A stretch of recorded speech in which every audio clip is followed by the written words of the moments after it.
Thank you, guys. It's appreciated. Anyway, my first book, The Door, I call it. It's about my 26 years working in Canadian prisons. Wow. There's about 5 different ones in Kingston, Ontario. And that's where my wife and I live with the kids. I did 26 years working and retired after my 26 years. And I did the book. It's kind of weird, but I was working in the Millhaven Institution about 5 years before I retired. And we're having a physical confrontation with an inmate. There's about 4 of us, I guess, and I was a supervisor. But anyway, we were wrestling with them. Finally got him down under control, got handcuffs and everything on him. And one of the guys that was in the fight with us looked up at me and said, you know, somebody should write a book about these so-called places, not people know what it's like. It wasn't quite that nice language, but I don't want to say how I really spoke. But anyway, I retired about 5 years after that. We're traveling around. We sold our house, moved into a trailer, an RV, and we're traveling around the country in the States. And it suddenly started niggling at me. And, excuse me, still get a little emotional. It started niggling at me. People didn't know what it was like in the prison system. And I remember that guy saying that, and one day I just started writing out on a piece of paper what went on, and it evolved from there anyway. And anyway, I published it. And many years later, I thought, well, gee, I showed the inmates or staff's point of view, and it was my memoirs. It's all gospel. And I thought I should do something about from the inmate's point of view. So I wrote The Other Side of the Door, sort of an inmate's point of view. And I had to say it was fiction, but in real life, most of the incidents did happen. It's just, I had to say it's fiction. And that's how I got involved with the pen service. It's 26 years. Anyway, I had to pack it in. Just a minor little thing happened with an inmate, and I came close to smash him in the face. And for no reason at all, really. I thought, I better quit.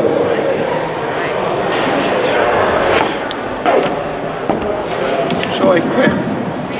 I don't know why I'm getting all worked up. No, it's because it's personal for you, right? It very. And you saw, and if I can help, do you mind if I talk as well? No, not at all.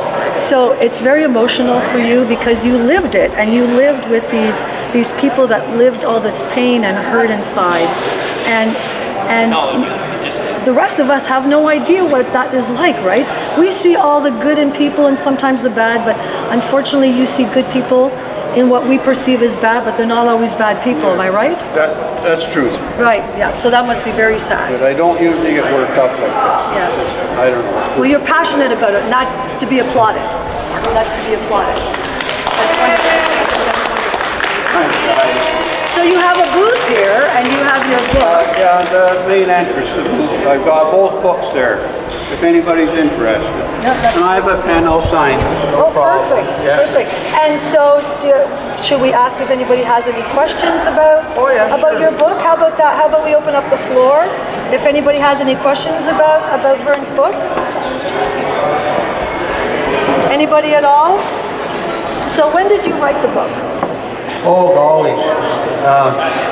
Gee, it must be about 8 years ago, I guess. Okay. It must, that's rough. I should have checked the date on it. Oh no, I put you on the spot here, but 8 years sounds good. And then the other one, I did it not too long ago. Right, okay. I just thought I should let them know what it's like from an inmate's point of view. And I think probably for you, because you've seen so much, that it's cathartic for you. And it's great for other people. So, because I'm sure there are people probably in here that maybe have a loved one or a friend or somebody who may be in prison, and possible. And hoping that they're all nice like you are, right? Because I'm not sure if everybody is as nice as you are, right? You're a compassionate person. You have a point. Yeah, Lori has a question. Okay. Yeah, I have a question. What made you decide to take on this career? That's a good question. Can we repeat the question? What made me take this as a career? Well, my wife and I are from Sault Ste. Marie. No prisons, nothing there, just a little one jail. But somebody in unemployment approached me and said they were coming for an interview. They were looking for people to be correctional officers. And I just sort of thought, well, it'd be something different. And I thought, I'll give it a try, and I'll go down and do the training. If I don't like it, I'll quit. But I stayed with it because it was interesting. You go to work in the morning or to start your shift, and you never know what's going to happen. A lot of days are boring, other days, well, not boring. And that's basically why I stayed with it. I just like change. And it was change. It was something different, and that's sort of why I did it. Times I wish I hadn't, but it worked out well. It really did. Were you ever involved in, I'm going to just ask the question, were you ever involved in any kind of altercations? Like, did you have to, maybe we don't want to talk about that? Oh, no, I'm fine with it. Okay, good. Okay. Several altercations, to be honest, but the main ones are the three, actually. The first one, I don't know, I've been in the service maybe 2 years at Collins Bay Pen, and an inmate came out of the institutional court, and he was upset. And I'm standing there with a couple other officers, and he hauled off and whacked me in the jaw. And I went down, and my staff said my head literally bounced on the cement floor. But, I was off work for about 2 weeks. And a few years after that, I was on an escort in a vehicle, 3 or 4 inmates. One inmate had a handgun smuggled in. And so we're in this van going wherever we're going, and the con pulled a gun on us, fired around through the windshield, told the drivers. Anyway, we ended up in Ottawa, believe it or not.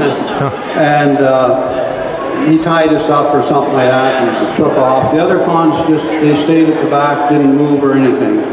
This con took off, and we got free, of course, reported it, the police were looking for him, and they found him, and he shot 1 or 2 police officers, I think it was, before they got him. And then another one was, I was on once again, what the heck was it? On an escort and taken hostage again. No, I was on at Collins, or KP, Kingston Penitentiary. And I was in the dome, an inmate wanted to talk to me, so I was a supervisor, a keeper. So I went down in the C ring and to see this inmate, and he pulled a knife on me, and didn't stab me, but set me down. I was a hostage for a little while, and he wanted a change, an institutional change. So I promised him a change, because I knew he was going to go to Supermax anyway, so he's getting the change. I didn't lie to him. And so eventually he gave up, and he went to Supermax. So, and that's not counting some of the smaller things that happened to me. Well, I say smaller, but to us, it would probably be like major. Yeah, we're not in that environment. Those things are sort of major. Yes, ma'am. For the people, in prison. Did you always feel that way, or when did it start to change? Well, more after I retired, to be honest. Once you left? Yeah, more so then, and it sort of bothered me, it still bothers me in a way, but I could go into work, and we had suicides. Inmate suicides, not common, but fairly often. But I thought, so I could find an inmate go on to stumble or get called, because I was a supervisor most of my career, get called for a hanging or a slashing or something, and I could see an inmate hanging there or cut up and dead, and I felt nothing. And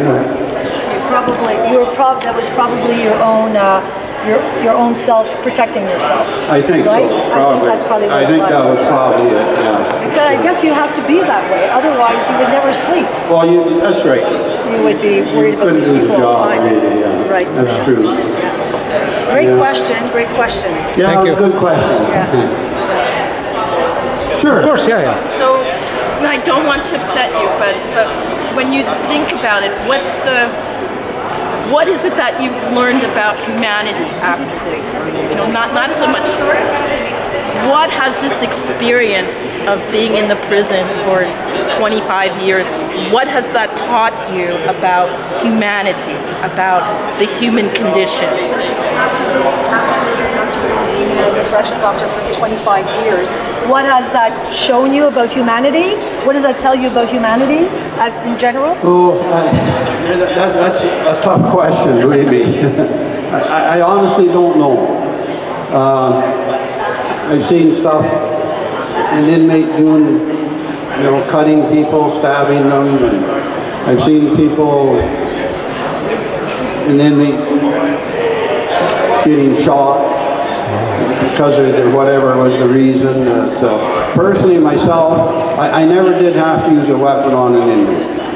I came close once to Collins Bay Pen. I was up in the tower before a promotion, and there's inmates outside where I can't remember exactly what was going on, but it was getting serious. I had to come out of the tower with a rifle, an AR-15, and I had to point it, and I almost had to shoot an inmate or two, but they saw me and they settled down. So I was glad about that. I really was. Good. Yeah. Great. Okay. Wonderful. Good. So your booth is right at the beginning. Yeah, You have two just- books for sale. One is the door, or outside the door. Sorry. The first one's The Door. Okay. That's my memoirs about my 26 years in prison. Right. And the other book I As did... a corrections officer, by the way. Oh, yeah, In case everybody not a just con. walked in. Yeah, not a con. There wasn't a correctional officer.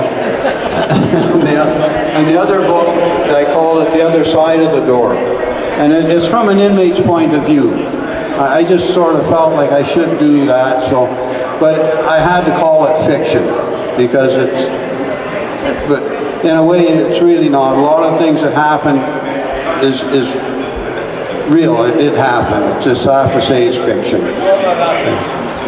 That's great. I mean, very, very interesting. Oh, good. I'm glad. Very good. So, is there anything else, Vern, before you get back to your booth and all the people go and buy your books? I can't think of anything else, to be honest. Okay, well- It's been interesting, though. Yes, It really thank has been. I've never done this before, so... You're doing great. you're It's doing like- wonderful. it's like Thank you've you. just done it. Yes. Oh, Thank you for good. sharing your I'm glad. story. Yes, great. Yeah, for sharing your story. Thank you, Vern so much. Thibedeau. Oh, thanks, guys. Yes. It's appreciated. It really is. And hopefully you beat the storm back to Kingston. I hope so. Yeah. So it's a 2.5-hour drive, but we'll Wow. make it. Yes, you will. It's beautiful One way right or the now. other. Yeah. Yeah. Thank you. Wonderful. Thank you very so much. Thank you. Yeah. A round of applause for Vern Thibedeau. Yeah. Very That was compassionate wonderful. man, and Thank you it's for nice sharing to that. it's nice Thank to you know for that your there are service. people Thank like that out there looking Yeah. after people that unfortunate people that maybe lost a little bit, and so thank you, Vern. Thank you. Wonderful.